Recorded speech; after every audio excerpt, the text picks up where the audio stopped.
अल्लाहुम्मा सल्ली अला मुहम्मद व आले मुहम्मद व लानतुल्लाहि अला अलैहिम अजमईन मिन यौमिना हाज़ा इला क़याम यौमिद्दीन अम्मा बाद। सगवारान इमाम मज़लूम करबला, ये जुलूस अरबईन, जुलूस चहलुम, जो हमेशा की तरह इस साल भी अपने रास्ते से होता हुआ यहाँ तक आया है। मैं सबसे पहले तो मतलब ये बनता है कि मैं उन सब लोगों का शुक्रिया अदा कर दूं कि जिन्होंने इस जुलूस में हमारे साथ साथ रहे और हमारे साथ साथ शरीक हुए। ऐसे में मैं सबसे पहले फ़र्ज़ बनता है कि मैं अपने थाना अध्यक्ष सराय मीर का, उनकी खिदमत में उनकी टीम का, पुलिस एडमिनिस्ट्रेशन का शुक्रिया अदा करूं, ज़िलाधिकारी महोदय का, अपने माननीय कप्तान ज़िले के, उनका शुक्रिया, शासन का, प्रशासन का, और साथ साथ सबसे ज़्यादा शुक्रिया यहाँ की जनता का है जो हमारे साथ इस वक्त शामिल हैं। आप ये सोच रहे होंगे कि ये निकले क्यों हैं, इतनी बड़ी संख्या में क्यों आए और कहाँ से आ गए।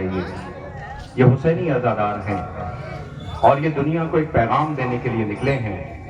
मुझे गर्व है, मुझे नहीं, ये जितने बैठे हैं सबको गर्व है जो भारत देश में जन्मे हैं, भारत देश में रहते हैं। मैं पंडित ब्रिज नारायण चकबस जो उर्दू अदब के एक बहुत बड़े स्कॉलर गुजरे हैं, शायर हैं, उनका मुझे बेसाख्ता शेर याद आ रहा है। वो शेर यूं रकम करते हैं कि ये अकीदा मिल्लतों का है निहायत ही कदीम, जब कभी मिल्लत की हालत होती है ज़ारो सकीम, कादिर मुतलक जो है दानाए असरारो करीम, भेजता है रहनुमाई के लिए अपना नदीम। नदीम दोस्त को कहते हैं। भेजता है रहनुमाई के लिए अपना नदीम, रहबराने राहे हक जब रहबरी फरमाते हैं, भूले भटके सब मुसाफिर राह पर आ जाते हैं। इमाम हुसैन किसी एक वर्ग, किसी एक धर्म, किसी एक जाति, किसी एक समुदाय के नहीं हैं, बल्कि इमाम हुसैन अलैहिस्सलाम हर वर्ग, हर धर्म, बल्कि यूँ कहूँ कि अंतर आत्मा की आवाज का नाम है हुसैन। अंतर आत्मा की आवाज का नाम है हुसैन। देखिए, मैं जवानों से कह रहा हूँ, चाहे किसी धर्म में क्यों, आप खुद क्यों ना हो हुसैनी अज़ादार, कभी कभी अज्ञानता हमें विवश कर देती है। हम जिस चीज को नहीं जानते हैं उसके दुश्मन बन जाते हैं। हम जब चीजों को समझते हैं तो हम ज्ञान और अज्ञानता के अंधेरे से निकल करके ज्ञान और समझ का प्रकाश जब हमें मिलता है तो हमारी मंजिल कामयाब होती है। मैं आपकी खिदमत में अर्ज करना चाहता हूं कि ये जुलूस अरबईन है और हमें इस चीज को समझना चाहिए कि ये हम क्यों निकल रहे हैं। देखिए, इस्लामिक कैलेंडर का पहला महीना है मुहर्रम। मुहर्रम के 10 दिन हमारे विशेष हैं, जिसे हम मुहर्रम कहते हैं। जब मुहर्रम का चांद हम देखते हैं तो हमें करबला का वो मजलूम याद आता है कि जिसे रुला रुला के करबला में शहीद कर दिया गया। 10 मुहर्रम को शहीद किए गए, लाशा बेकफन पड़ा था, इसलिए कि इन्होंने किसी एक कौम के लिए कुर्बानी नहीं दी थी।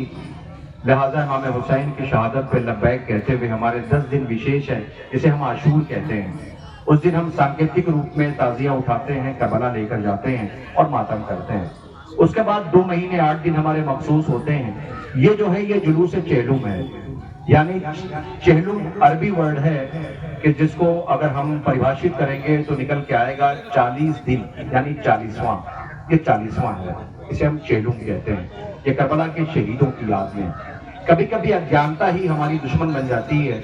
हम जब चीजों को लोगों को बता देते हैं तो बात लोग समझ जाते हैं।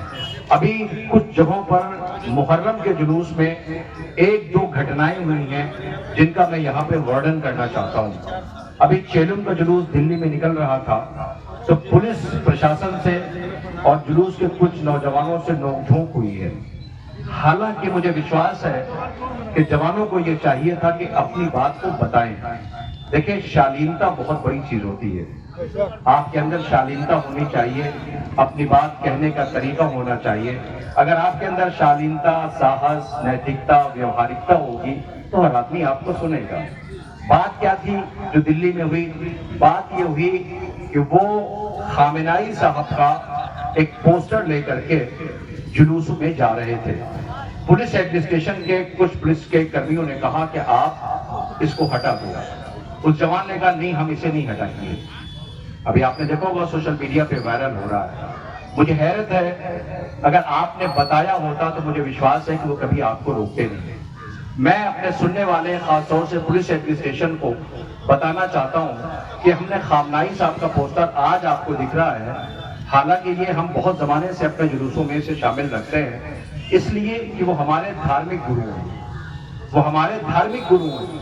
देखिए, मैं आपको बता दूं कि ये जो धार्मिक गुरु हैं हमारे, उसमें पुलिस एडमिनिस्ट्रेशन ने एक बात और कही उस जवान से कि क्या तुम्हारे भारत देश में कोई धार्मिक गुरु नहीं है कि तुम उनका उठाओ? तो उसने छल में जवाब दिया कि जिनका उठाए हैं आप भारत छोड़िए, ये उत्तर प्रदेश के हैं, निवासी उत्तर प्रदेश के रहे हैं, वो ईरान में गए हैं। ये जो है रेलवे क्रॉसिंग के लिए रिपोर्ट आ रही कि रेलवे क्रॉसिंग पर ध्यान रखें, बच्चों को खासतौर से न जाने दें। तो उसने ये कहा कि ये बाराबंकी में एक जगह है, तो वो जो उसने कहा कि वो तो उत्तर प्रदेश के हैं। मैं आपकी खिदमत में अपने सनातन धर्म के संस्कारी भाइयों से निवेदन करता हूं कि कुछ चीजें हमको समझने की है।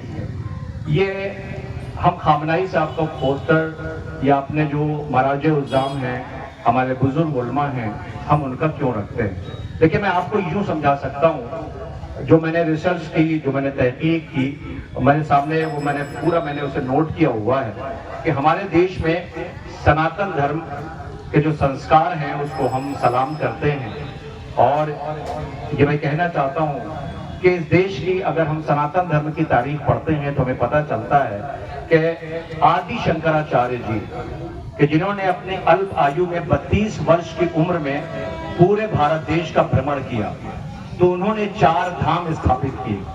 वो 4 धाम बद्रीनाथ, द्वारिका, रामेश्वरम और पुरी है। वो उन्होंने 4 धाम स्थापित किए। अब हर सनातन धर्म का संस्कारी हिंदू ये चाहता है कि वो इन चारों धाम का जा करके दर्शन कर ले, और वो जाता भी अपने साथ जाता है, अपने परिवार के साथ जाता है, तो 4 धाम का वो दर्शन करता है। हालांकि सतयुग, द्वापर युग, त्रेता युग, कलयुग, ये 4 जो धाम हैं इनका दर्शन करने जाता है।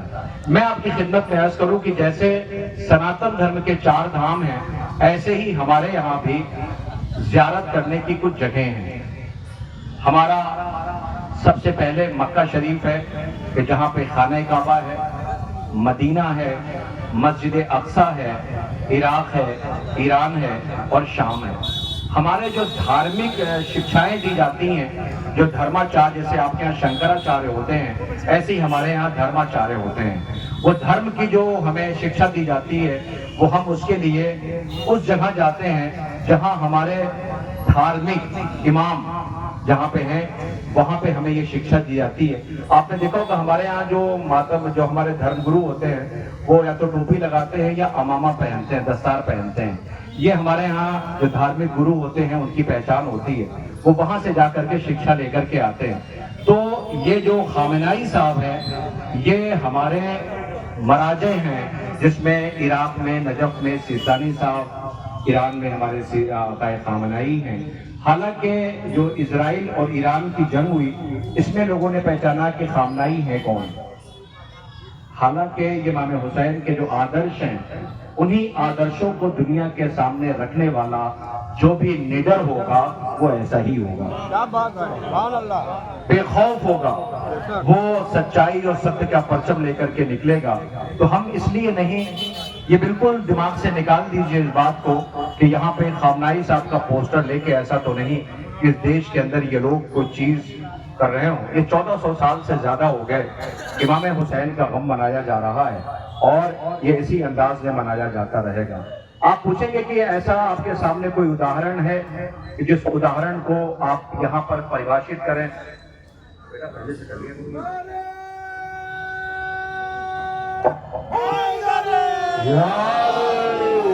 अब मैं, लेकिन टाइम बहुत कम है, मैं जल्दी मुझे जो बातें करनी, हालांकि मैं तकरीर नहीं दे रहा हूँ, मैं अपनी बात रख रहा हूँ, तो मैं उनकी खिदमत दर्ज करना चाहता हूँ कि आप कहेंगे आपके पास इसका कोई सबूत है?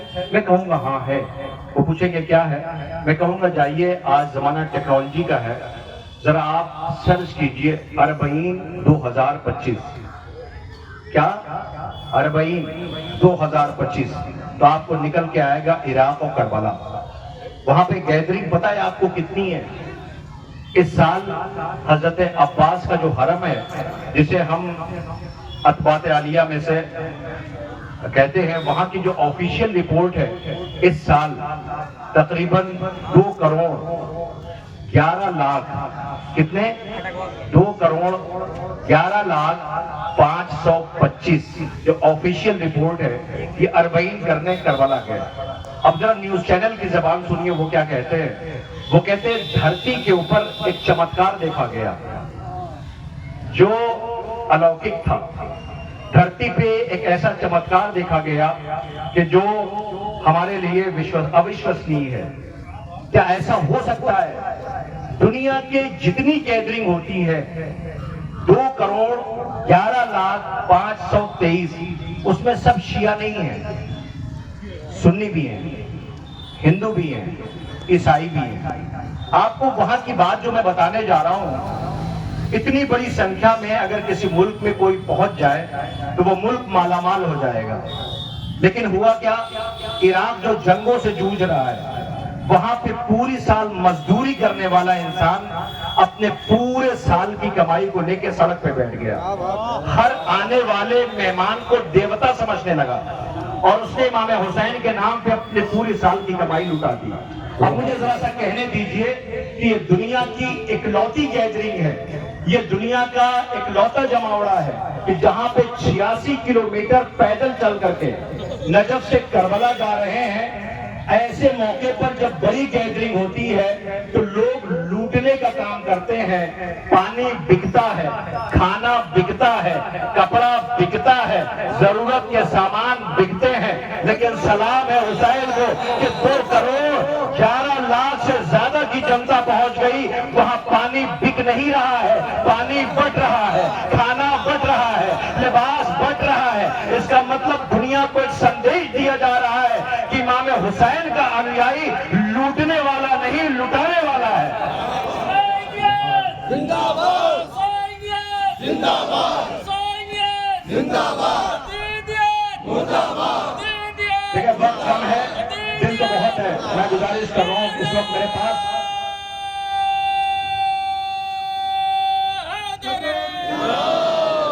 अब आप मुझे बताएं, इस दुनिया में कोई ऐसी गैदरिंग, कोई ऐसी जगह, मैं आप सबसे पूछ रहा हूं, इतनी बड़ी जनता, इतनी बड़ी संख्या में, आपको पता है वहां कौन कौन पहुंच रहा है?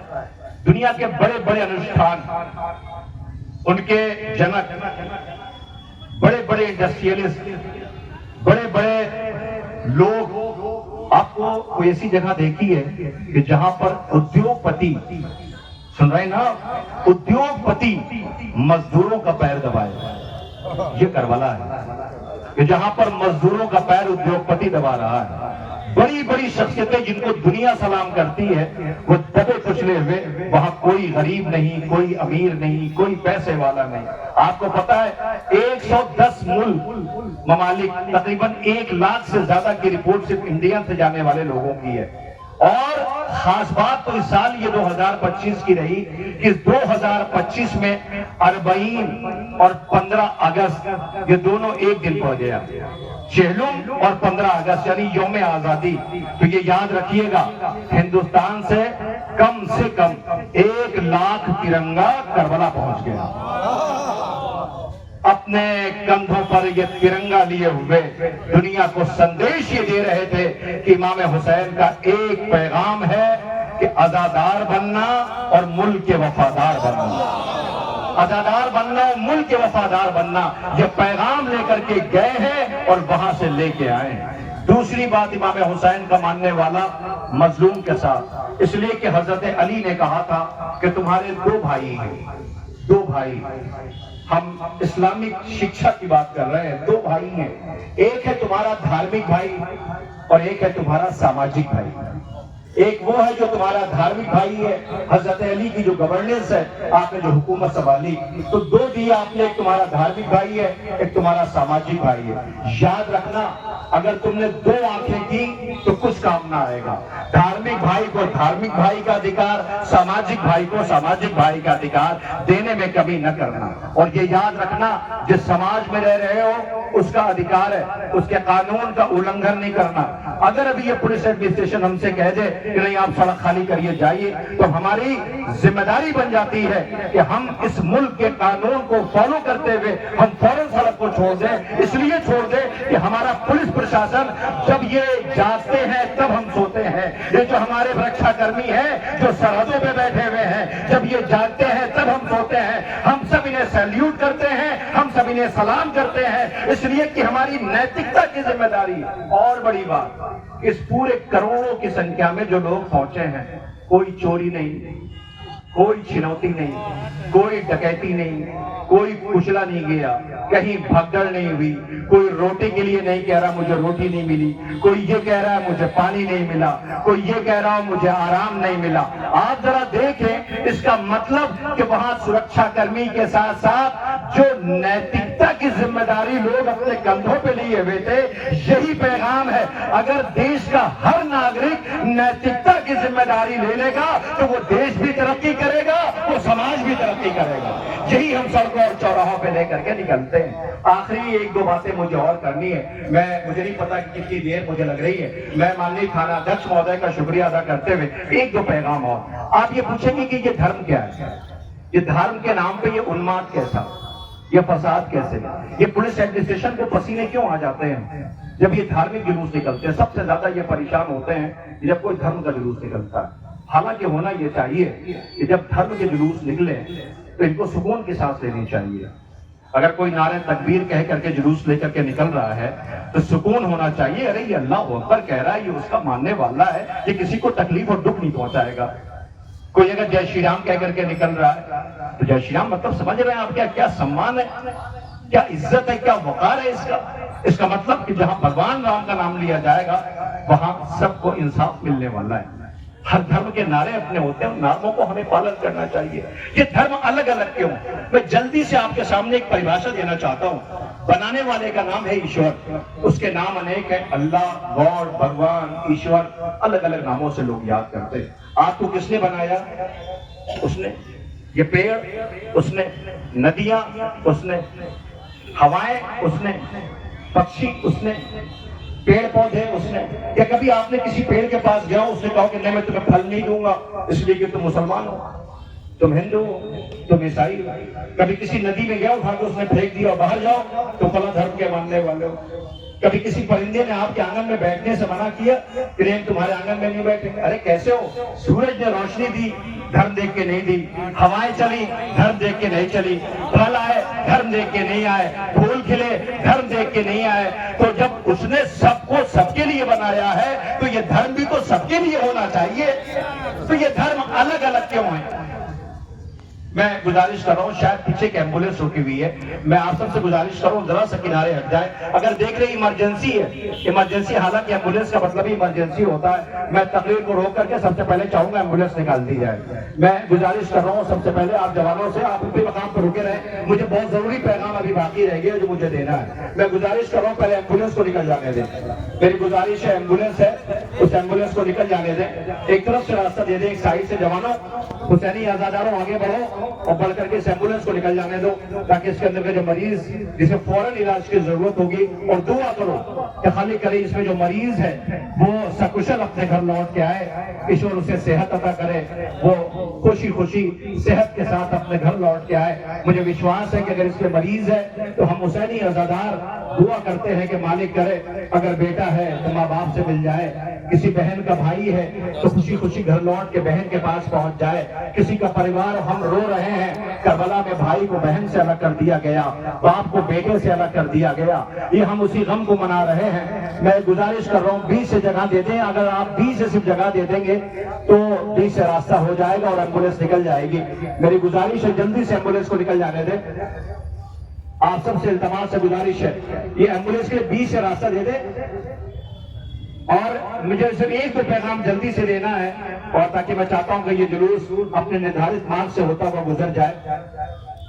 और मैं ये कह रहा था कि जो हमारे यहाँ ये मराज उज़्ज़ाम है, जो हमारे खामेनेई साहब और आयतुल्लाह सिस्तानी और हमारे जो धार्मिक गुरु हैं, उनकी तस्वीरें हम इसलिए लगाते हैं कि हम उनसे कोई पैगाम जब लेते हैं, अपने धर्म के उसूल सिद्धांत, उस पैगाम को लेते हैं तो हम उन्हीं के जरिए लेते हैं। ये मैं निवेदन कर रहा हूँ कि मेरे बाईं तरफ जो लोग खड़े हुए हैं, मेरी बाईं तरफ जो लोग खड़े हुए उस एम्बुलेंस को निकल जाने दें। उनसे मैं गुजारिश कर रहा हूँ कि एम्बुलेंस को निकल जाने दें। जिए सलामत रहिए आप सबको अल्लाह जिंदगी और हयात दे।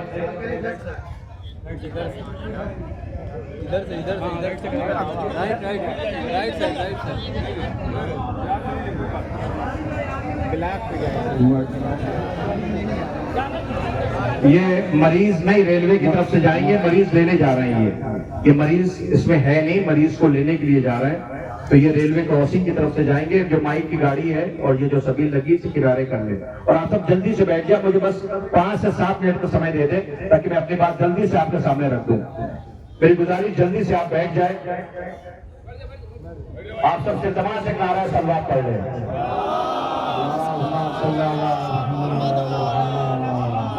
देखिए, मुझे एक बात जो जरूरी कहनी है आपसे कि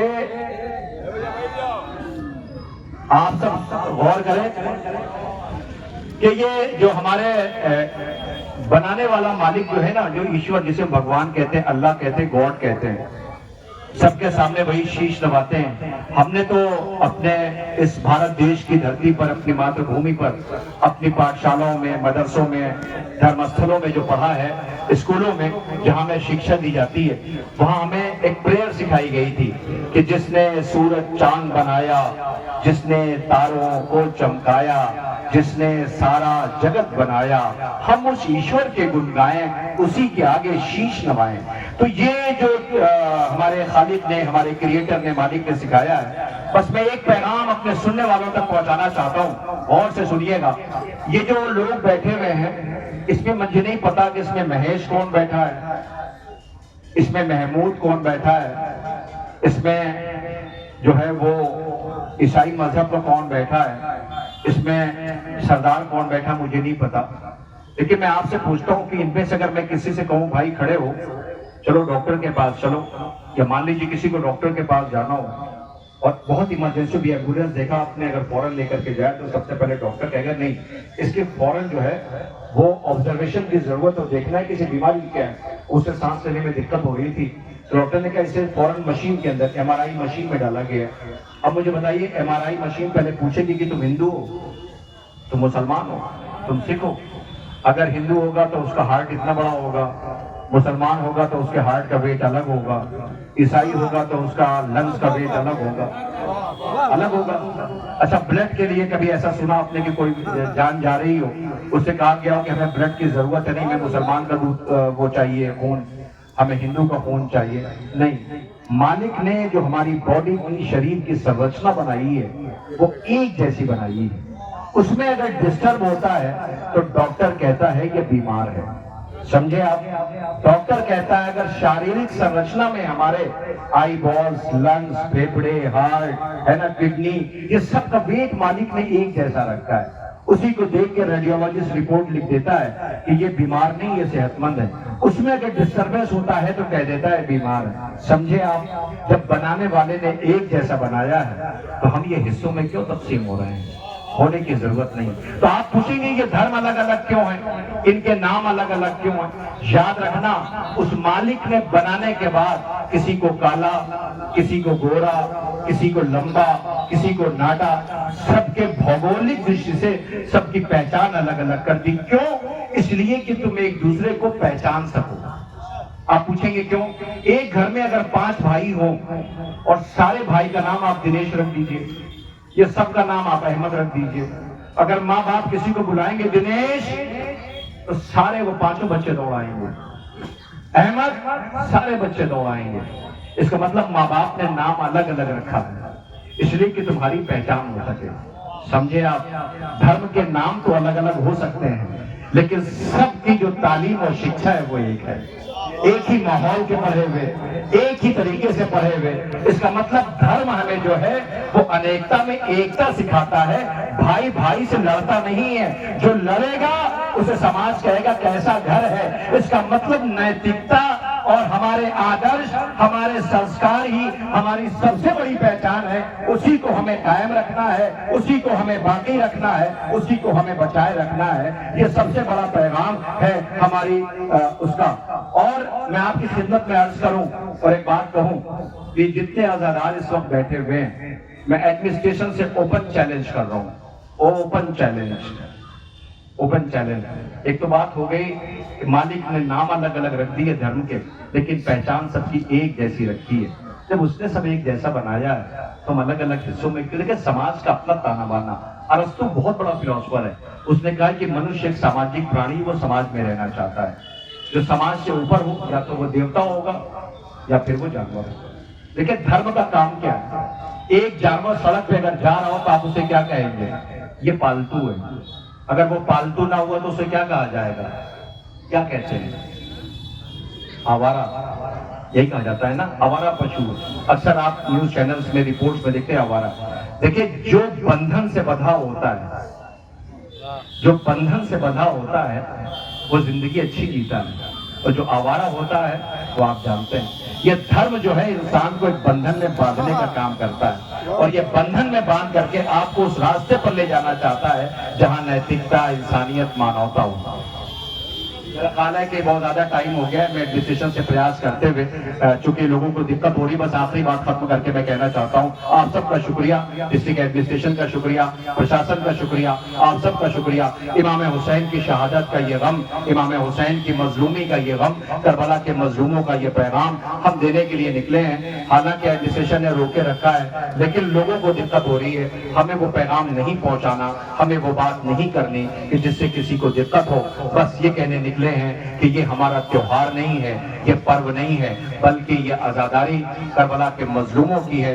याद रखिएगा, हम कभी किसी को परेशान करने नहीं निकलते। हम एक बार फिर अपने तमाम लोगों का शुक्रिया अदा करते हुए और गुजारिश करते हैं कि ये अरबईन हुसैनी, जिसे 40 दिन पे करबला के शहीदों के लाशें पे कफन पड़े रहे, उन्हीं मजलूमों का हम मातम कर रहे हैं। और ये बात हमेशा याद रखिएगा, जो मानवता के लिए, इंसानियत के लिए, ईश्वर के लिए, इंसानियत के लिए जान देता है, उसे कोई मिटा नहीं सकता। जैसे कल हुसैन को यजीद नहीं मिटा पाया, आज के जमाने के जितने यजीद आ जाएं, हुसैनियत को न रोकने वाले हैं, न मिटाने वाले हैं, न ये खत्म होने वाले हैं। ये अपनी जान हथेली भी लिए हुए आजादार कल भी लब्बैक या हुसैन कह रहे थे, आज भी लब्बैक या हुसैन कह रहे हैं, कल भी लब्बैक या हुसैन कहते रहेंगे। और इसका जीता जागता प्रमाण ये अमित जी ने सबील लगा करके दे दिया। सरायवीर में अमित जी ने जो सबील लगाई है, उन्होंने ये बता दिया कि यही हमारे भारत देश के संस्कार हैं। इसकी आजादारी में कोई हिंदू, मुस्लिम, सिख, ईसाई नहीं है, बल्कि इस अहाते में जो भी आ गया वो सिर्फ हुसैनी था, हुसैनी है और हुसैनी रहेगा। जय हुसैन।